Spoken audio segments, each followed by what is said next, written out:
Good evening. We begin tonight with breaking news from the city of brotherly love. Startling news concerning Phillies pitching phenom Tim Charles. Today, July 3rd, 2015, a grand jury has handed up an indictment charging Tim Charles with murder. This for the June incident involving the fatal beating death of Mets All-Star second baseman Kenny Leighton. This is only the second death during a ball game in the history of the Major League Baseball. The last one occurred in 1920 when Yankees pitcher Carl Mays fatally beamed Cleveland shortstop Ray Chapman.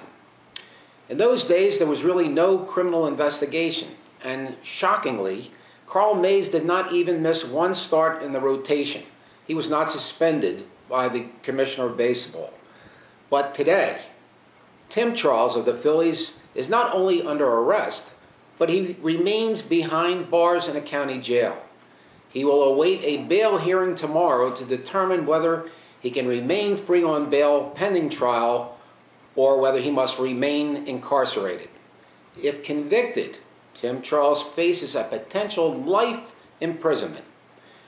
Meantime, Baseball Commissioner George F. Wilson has suspended Tim Charles indefinitely from the game. Have I got your attention? Oh, good, because that's what I intended to do.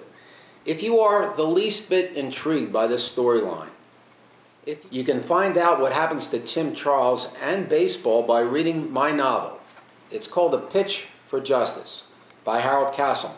That's me. I was a Camden County prosecutor in New Jersey for 30 years, and then I worked doing criminal defense work for several years thereafter. So I know both sides of the courtroom. With all of the news recently involving violence in sports, such as the alleged bounty paid by the New Orleans Saints to their football players, the increasing violent headshots that occurred during the playoffs in the NHL, and Major League pitchers deliberately throwing pitches at batters to send a message, it seems inevitable to me that serious criminal charges will be filed against some athlete in one of these sports. So it was easy for me to wonder what would happen if a Major League manager ordered his pitcher to disable an opposing batter in retaliation for a prior feud. The result, once again, is my novel, A Pitch for Justice, which is an electronic book available only in digital form, but you can get it on Amazon, Kindle, Nook, Kobe, or any other venue where ebooks are sold. And for that price, you can become a juror and decide the fate of Tim Charles and what happens to baseball yourself.